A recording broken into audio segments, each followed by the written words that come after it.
Welcome back to my channel. Myself Sabiha Sultana.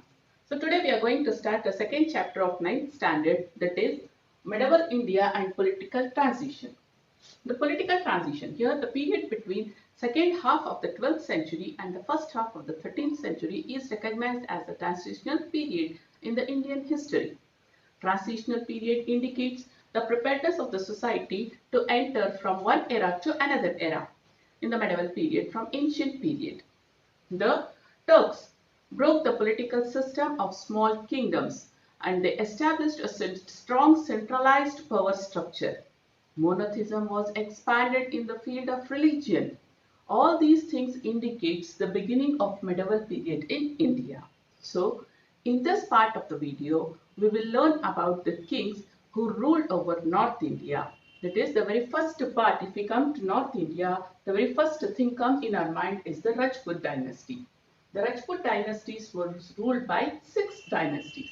That is Gurjara Pratiharas, Gharwals, Paramars, Solankis, Chandelas and Chauhans.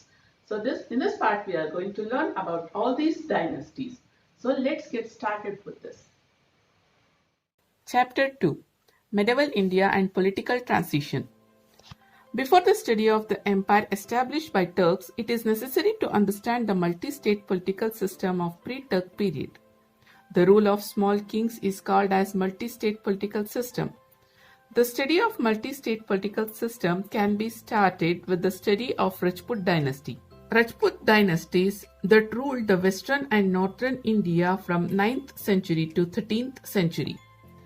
As mentioned earlier, Rajput dynasties was ruled by different dynasties. After the rule of Vardhanas of Sthanavineshwara, most of the western and the northern India was ruled by Gurjara Pratiharas, Chandela of Bundelkhand, Gharwals, Solankis, Paramars and many other Rajput dynasties.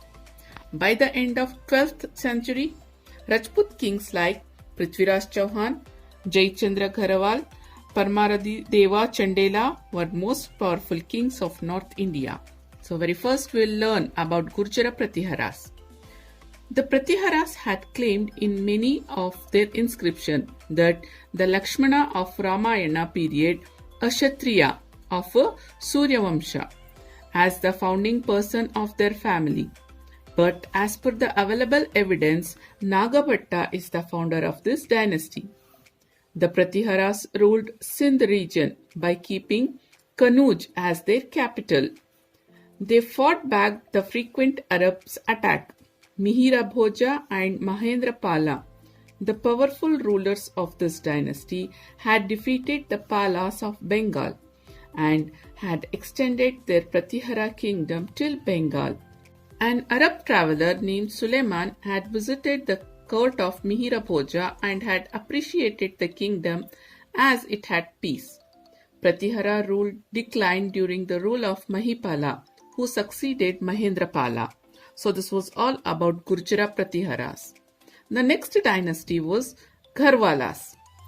Chandradeva, the founder of this dynasty, ruled North India, keeping Varanasi as his capital city.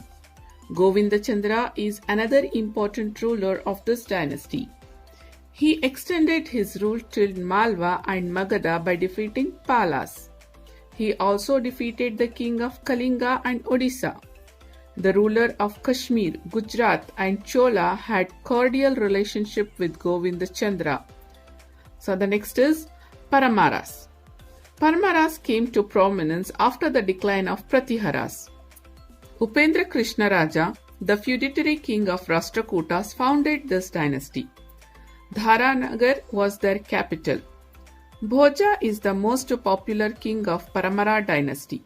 He extended the Paramara state by defeating Kalyana Chalukyas, Gangas of Kalinga and northern Konkans.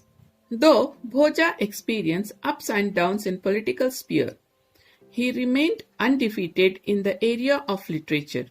He himself was a poet. As the kings who came after him were weak, the Paramara dynasty declined. The next dynasty is Solankis. Mula Raja I is the founder of this dynasty. Though Bhima first is the most famous king of this dynasty. He could not protect the Somanatha temple from Ghazni's invasion. After him, Mularaja II and Veeradhavala were capable kings. Mularaja II defeated Muhammad Ghazni near Mount Abu. During the rule of this dynasty, the famous Jain scholar Hemachandra compiled a Prakrit dictionary, Deshimala. Ullaf Khan and Nusrat Khan, the military generals of Alauddin Khilji, defeated Karnadeva and made the kingdom of Solankis as a part of Delhi Sultanate. So with this, the rule of Solankis came to an end. The next dynasty is Chandelas. Dhanga is the most famous king of Chandelas who prospered in Bundelkhand. In the beginning, Chandelas were the feudatory kings of Pratiharas.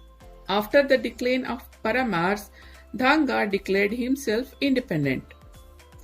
He took hold of the eastern part of Paramar's kingdom and extended his kingdom by defeating Palas and Adras.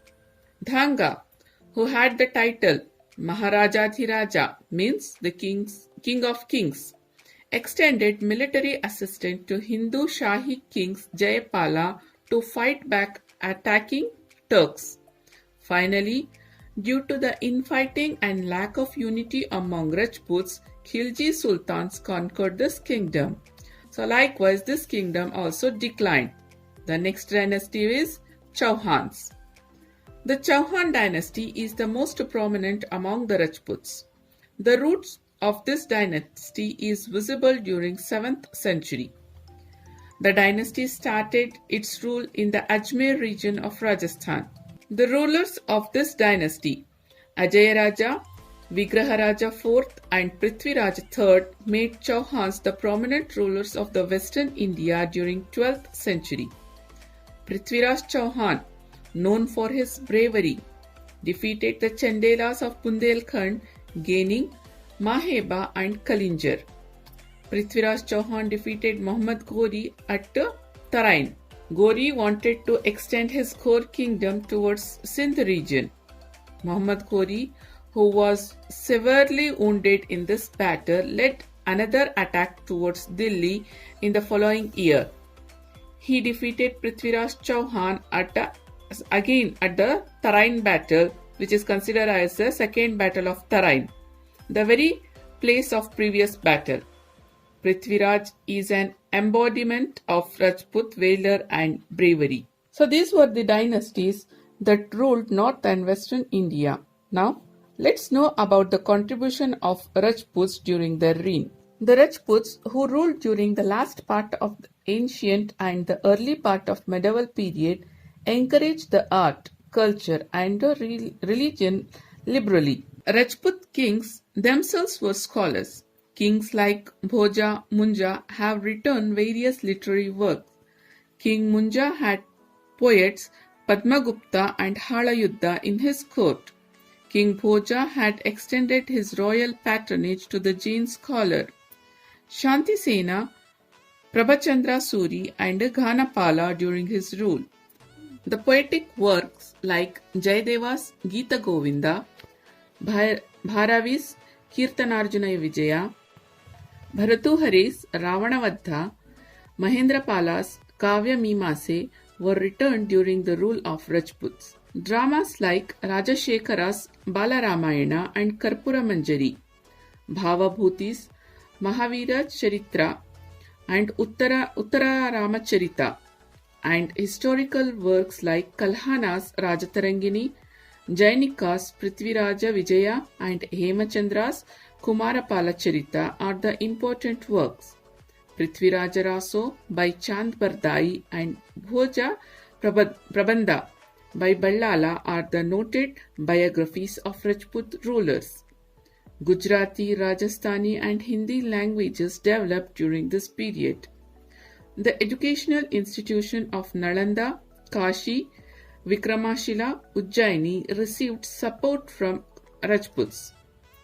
The Rajput kings constructed spacious forts in Chittor, Mandu, Ranthambore, Jodhpur and Gwalior in northern India.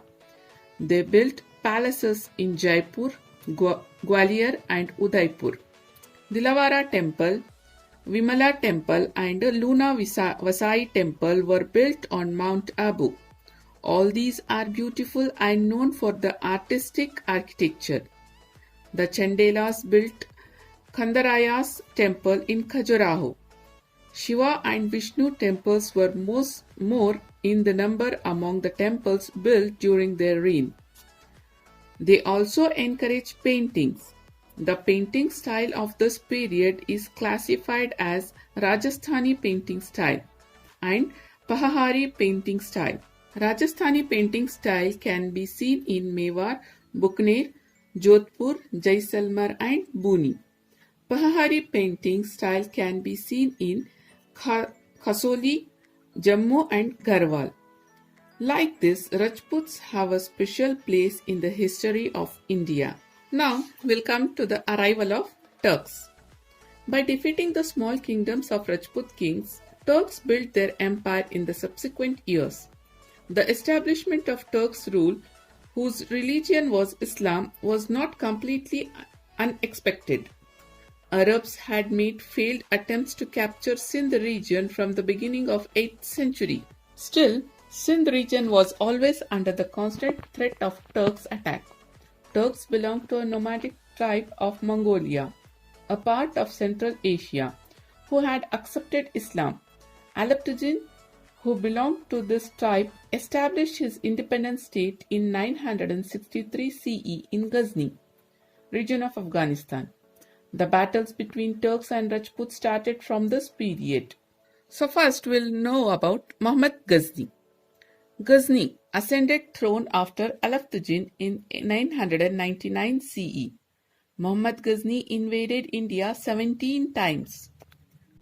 The famous Somanatha temple and the temples of Saurashtra were destroyed during his invasions.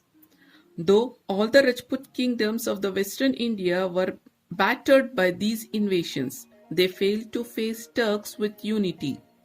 Muhammad succeeded in his invasions due to the political and the military weakness of Rajputs.